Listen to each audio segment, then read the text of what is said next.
Shalom Bapak Ibu dan saudara yang terkasih. Damai sejahtera Tuhan kiranya senantiasa beserta saudara-saudara sekalian. Di Minggu Pentakosta pada kali ini, Minggu 31 Mei 2020, kita akan merenungkan bacaan leksionari dari Kisah Para Rasul 2 ayat 1 sampai dengan 13. Untuk mengingat kembali Bapak Ibu dan saudara bahwa Minggu Pentakosta adalah salah satu hari raya atau hari besar Kristen yang biasanya beberapa gereja kemudian menggabungkan dengan ibadah unduh-unduh. Perkenankan saya untuk mengulas kembali atau mengingatkan saja, menambah wawasan apa itu Pentakosta dari sudut pandang Perjanjian Lama. Selama ini kita melihatnya Pentakosta dari sudut pandang Perjanjian Lama itu selain hari ke-50 itu adalah hari raya panen. Makanya itu tadi yang tadi saya sebut, kita biasanya kemudian juga merayakan unduh-unduh. Nah, karena ini sedang lockdown, maka kita terpaksa secara terbatas tidak bisa merayakan unduh-unduh seperti biasanya, tetapi dengan cara yang mungkin berbeda dari yang lain. Bapak Ibu tetap bisa menghaturkan persembahan unduh-unduhnya walaupun tidak dirayakan secara meriah seperti di tahun-tahun sebelumnya. Jadi yang pertama di Pentakosta Perjanjian Lama ini adalah hari raya panen, perayaan panen gandum yang menjadi komoditi kebutuhan bangsa Israel ketika itu. Ini makna yang pertama. Makna yang kedua yang seringkali luput adalah makna Pentakosta ini juga dirayakan dan dirasakan sebagai hari turunnya kitab Taurat di Gunung Sinai melalui perantaraan Musa. Oleh karena itu Bapak Ibu dan saudara, ini menjadi perayaan penting ketika itu. Semua orang Yahudi dimanapun, yang kalau orang Indonesia menyebutnya merantau, tapi ada istilah yang lebih teologis, boleh dikatakan demikian, yaitu berdiaspora. Semua orang Yahudi yang berdiaspora di penjuru dunia yang tadi disampaikan atau ditulis dalam Kisah Para Rasul tadi, ada yang di Asia, ada yang di Mesopotamia, ada yang di Mesir, bahkan ada yang di Eropa, dan semuanya itu di tempat-tempat yang di pelosok dunia itu semua berkumpul di Yerusalem untuk merayakan apa? Merayakan turunnya hukum Taurat sebagai identitas mereka ketika mereka harus berdiaspora menyebar ke seluruh penjuru dunia. Mereka masih ingat bahwa saya orang Yahudi, saya orang Israel yang tatanannya adalah dari hukum Taurat. Ini menjadi salah satu dasar mengapa Pentakosta menjadi perayaan penting bagi bangsa Israel ketika itu.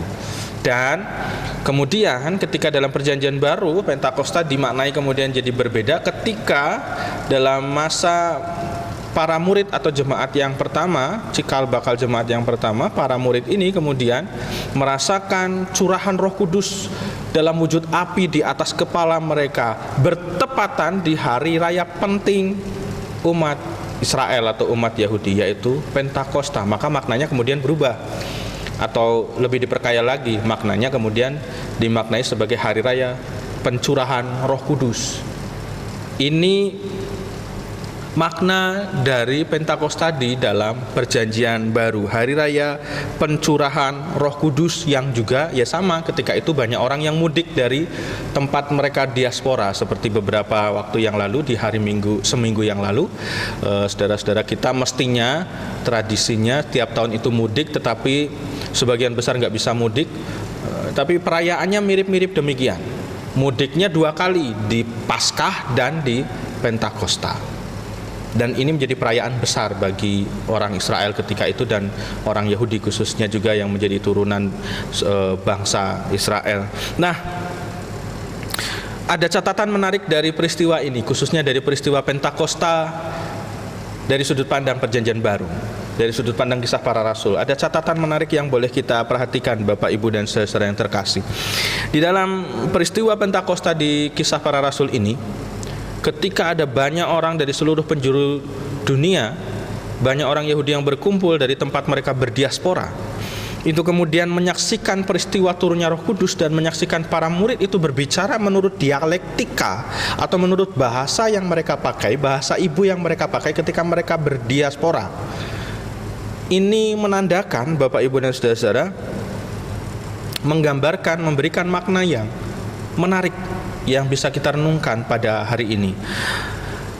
Ini artinya bahwa Pentakosta dalam pencurahan Roh Kudus yang kemudian bahasanya, dialektikanya kemudian bisa dipahami oleh mereka yang berdiaspora ini, maka ada makna bahwa Pentakosta ini mempersatukan mereka yang berbeda-beda.